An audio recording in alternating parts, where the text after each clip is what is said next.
Assalamualaikum Bre, selamat datang kembali di Guru Gembul Channel. Ini adalah foto sungai Sagea. Hulunya jernih, hilirnya sangat-sangat indah. Tetapi inilah yang terjadi setelah ada pertambangan nikel. Hulunya kotor, hilirnya juga sangat-sangat keruh. Di sini, sumber mata pencaharian warga menjadi sangat-sangat terganggu. Di sini, tempat pariwisata sudah tidak lagi bisa diandalkan.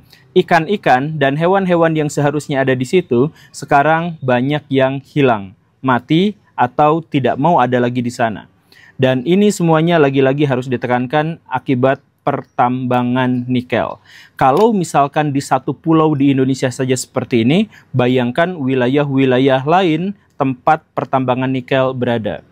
Kenapa bisa seperti itu? Ya karena pertambangan nikel kita tuh kotor.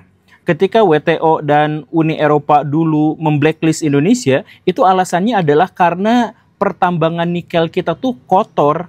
Dan kenapa bisa kotor seperti itu? Bukan gara-gara tidak bisa disiasati, tetapi karena ada oligarki yang ingin mendapatkan harta kekayaan yang sangat melimpah dan instan sambil mengorbankan lingkungan hidup dan masyarakat sekitar. Dan luar biasanya, oligarki-oligarki yang dimaksud itu diduga, dituduh itu menjadi bagian dari keluarga Jokowi, keluarga kekuasaan. Apakah ini tudingannya benar-benar serius? Simak videonya sampai tuntas, yuk kita mulai.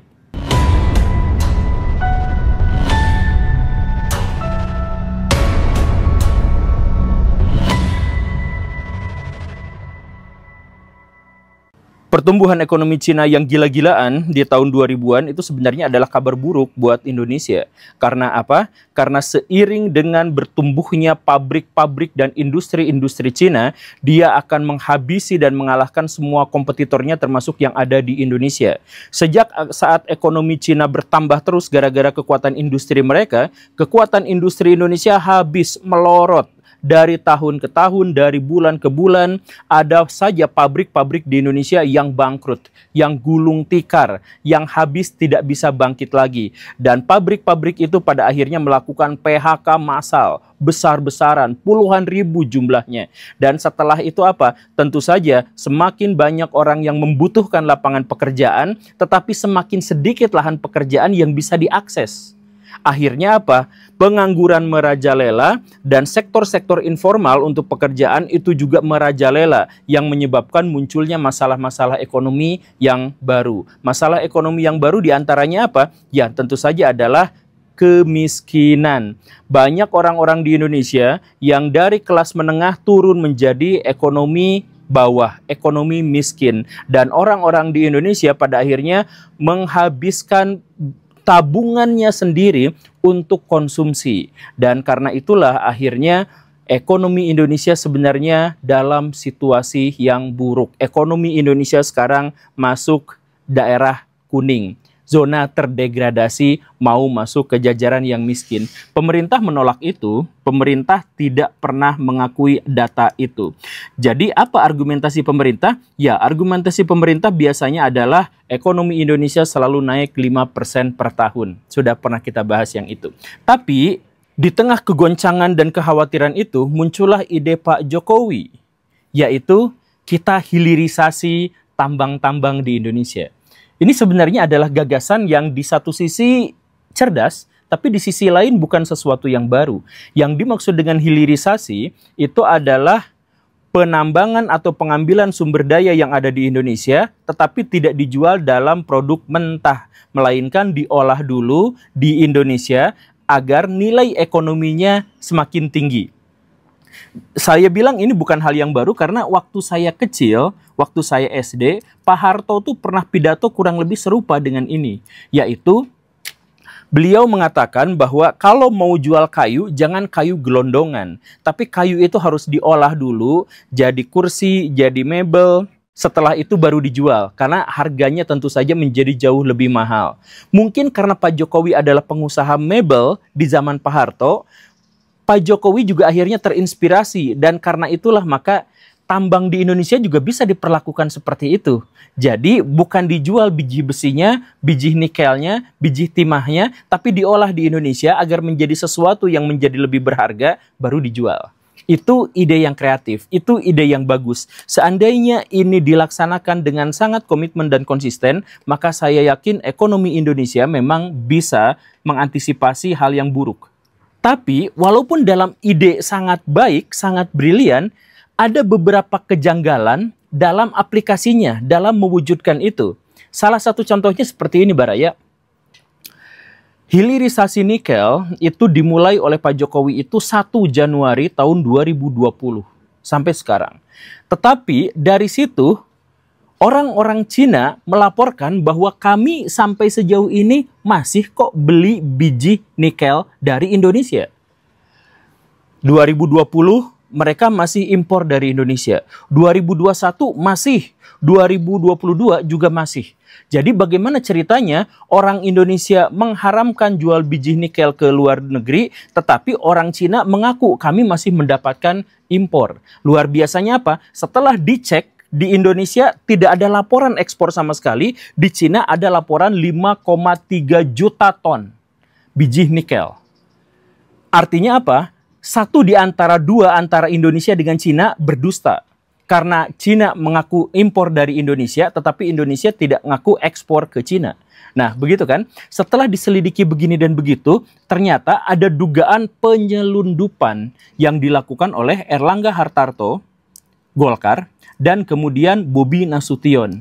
Dan kadang-kadang tipis-tipis disebut Kahiyang Ayu. Nah, dua orang yang dimaksud belakangan itu adalah keluarga dekat Pak Jokowi. Jadi, ini tuduhannya serius bahwa menantu dan putri kandung Pak Jokowi itu melakukan penyelundupan nikel. Pak Jokowinya sudah melarang keras, tapi ini masih menjual dengan nilai yang sangat fantastis. Sekian triliun rupiah hilang entah kemana. Yang lebih anehnya lagi adalah bahwa dugaan ini sampai detik ini tetap menjadi dugaan karena tidak ada penyelidikan lanjutan. Jadi KPK sudah menyebut nama ini dan nama itu disebut diduga. Nah, karena diduga harusnya diselidiki, tetapi tidak ada penyelidikan lanjutan. Ini mengherankan, ketika penyelidikan lanjutan belum diurusin, tiba-tiba ada masalah baru yang menyangkut Bobi Nasution, menantu Pak Jokowi. Apa itu? Beliau disebut-sebut sebagai aktor dari Blok Medan. Apa itu Blok Medan? Ya, semacam konspirasi bagaimana caranya untuk meluluskan perusahaan-perusahaan nikel untuk bisa menambang di Indonesia. Baik itu terbuka maupun tidak terbuka, ilegal maupun legal. Begitu kurang lebihnya. Nah, ini juga disebut-sebut dan akhirnya juga menjadi perbincangan, tapi lagi-lagi sampai sekarang kita tidak mengetahui kelanjutannya. Masih berproses gitu ya.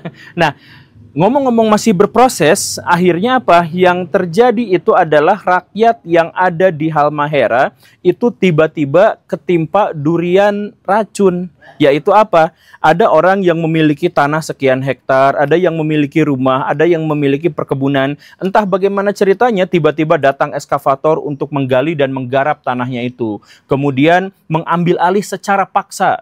Kemudian ketika orang-orang Halmahera itu lapor kepada polisi, justru malah mereka yang ditahan. Itu ada cerita-cerita yang semacam itu. Jadi perusahaan-perusahaan tambang yang entah itu legal atau ilegal, tiba-tiba ngambil tanah dari warga secara sepihak. Kemudian nambang di situ dan kemudian ngambilin nikel dari bumi Halmahera. Yang akhirnya seperti yang tadi dijelaskan di awal, sungai-sungai di Halmahera yang awalnya bening, yang awalnya sangat indah, menjadi objek pariwisata yang sangat menjanjikan, tiba-tiba berubah menjadi keruh. Dan tambang-tambang itu tidak berakhir, tidak berhenti sampai sekarang. Dan kalau misalkan kita melihat siapa saja sih penambang-penambang nikel di Indonesia, itu ternyata banyak juga yang memiliki hubungan dekat, hubungan profesi atau hubungan komando dengan Pak Jokowi. Kita sebut misalkan beberapa di antaranya. Pak Sintong Panjaitan.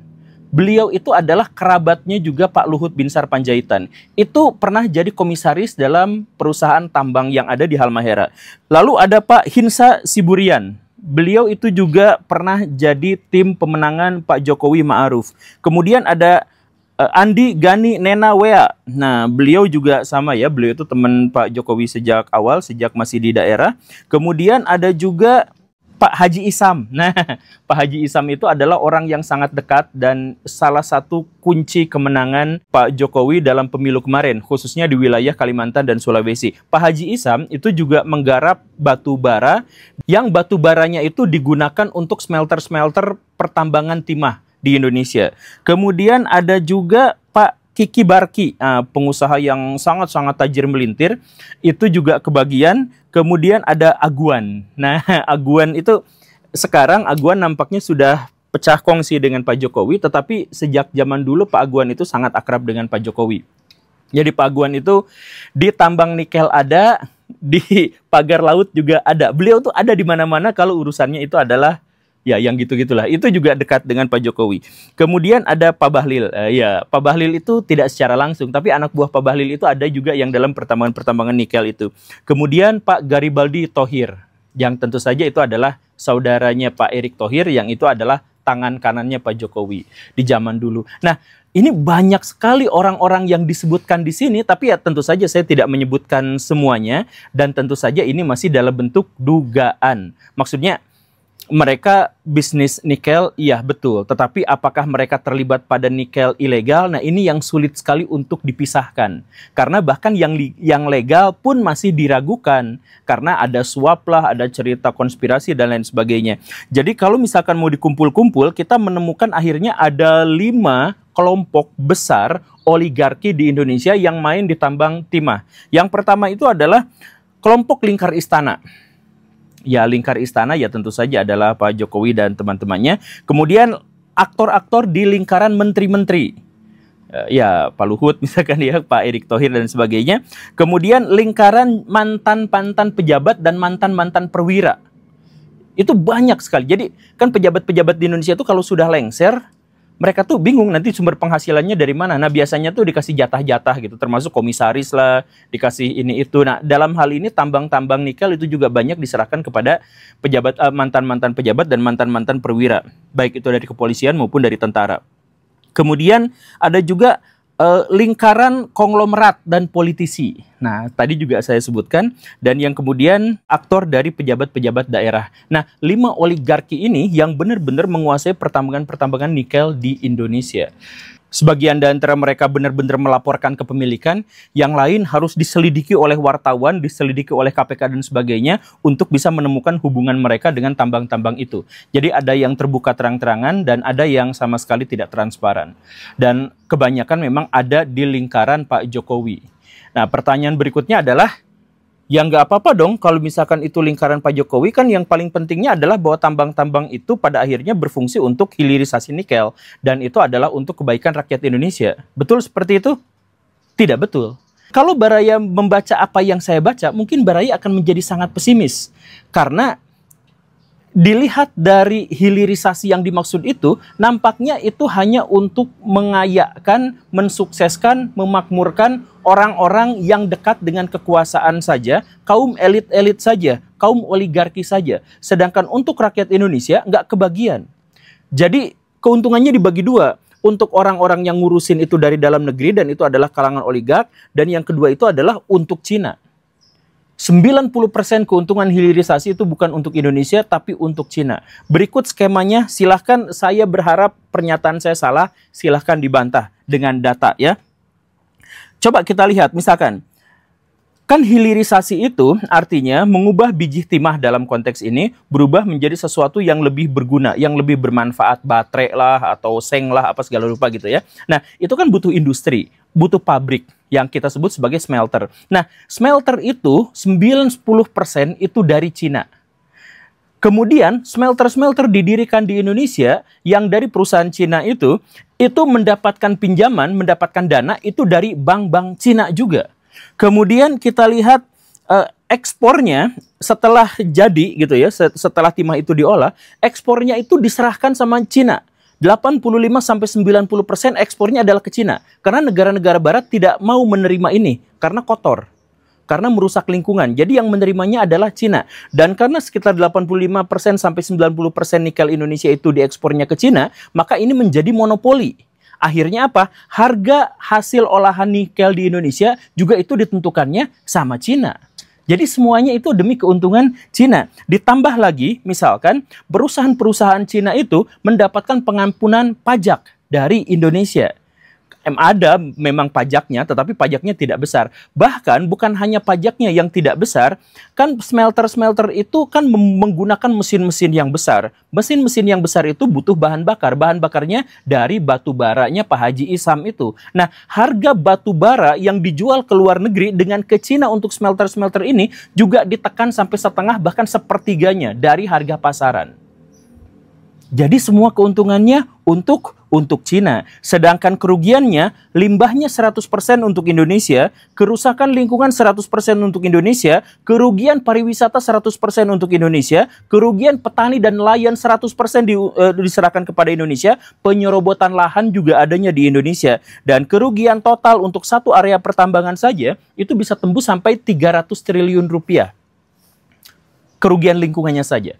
Nah, jadi semua kerugiannya untuk Indonesia, semua keuntungannya untuk Cina dan oligark-oligark yang disebutkan tadi.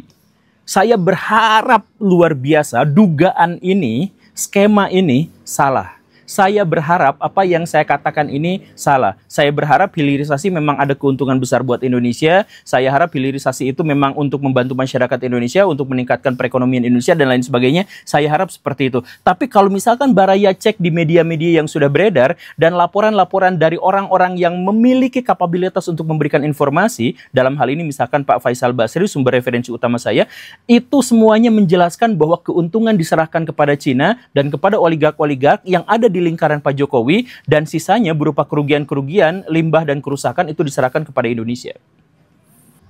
Jadi sekarang kelanjutannya bagaimana? Ya, kalau memang ini benar, ya saya berharap kita semua rakyat Indonesia memiliki kontrol yang kuat dan ketat terhadap penyelenggaraan pemerintahan di Indonesia, penyelenggaraan ekonomi di Indonesia.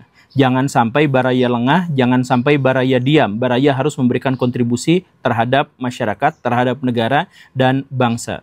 Jadi kita lawan sama-sama kejahatan, kita lawan sama-sama oligarki yang tidak baik untuk Indonesia dengan status dan peran apapun yang Baraya miliki. Baraya yang punya kanal YouTube, Baraya yang jadi birokrat, Baraya yang jadi rakyat jelata, Baraya bisa kok melawan. Oke, itu saja ya. Terima kasih karena sudah menyimak. Saya Guru Gembul. Assalamualaikum warahmatullahi wabarakatuh.